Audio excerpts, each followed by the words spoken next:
In the early 1900s in Tulsa, Oklahoma, there was a neighborhood so prosperous, so self-sufficient, that people called it Black Wall Street.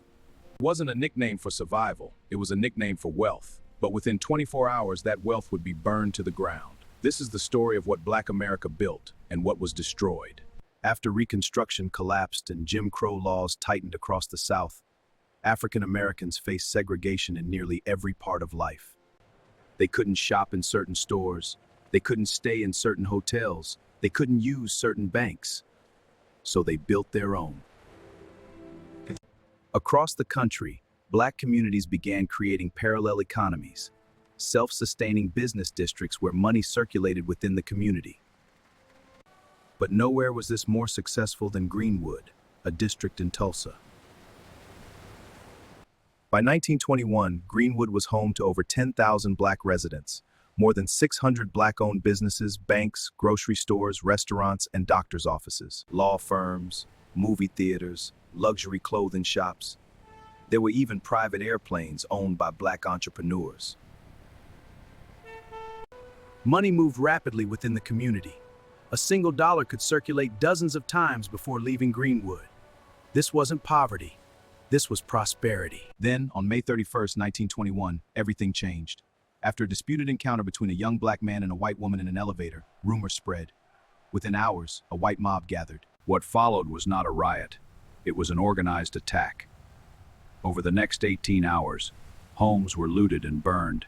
Businesses were destroyed.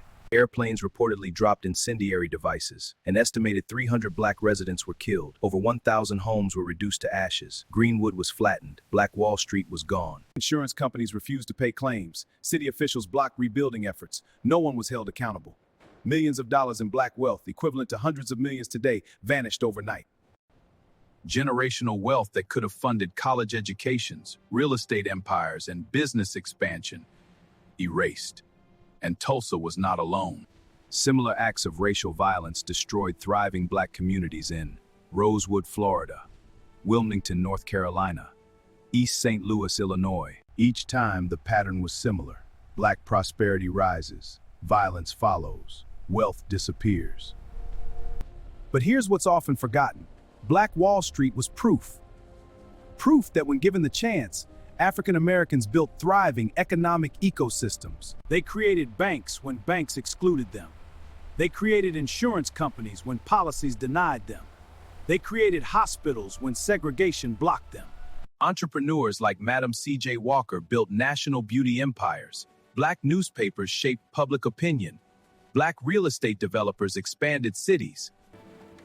This wasn't charity, it was capitalism, mastered under pressure.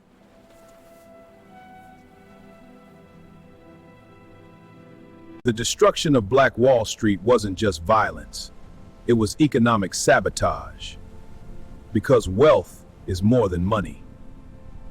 Wealth is leverage. Wealth is security. Wealth is political influence. Wealth is generational stability. And when wealth is destroyed, progress is delayed for decades. The racial wealth gap didn't appear by accident. In many cases, it was burned. But here's the part they couldn't destroy: the spirit of enterprise. Even after Tulsa, African Americans continued building businesses. During segregation, during discrimination, during redlining, Black entrepreneurship never disappeared. It adapted, it rebuilt, it persisted. Black Wall Street was not a myth. It was not an exaggeration. It was a real, thriving economic powerhouse, built in a segregated America. And its destruction reminds us of something critical. Black economic success has always existed. The question isn't whether it was possible. The question is why it was attacked.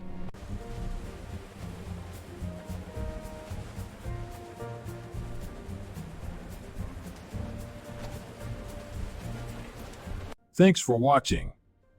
If you enjoyed this video, please like this video and subscribe to this channel for more videos like this.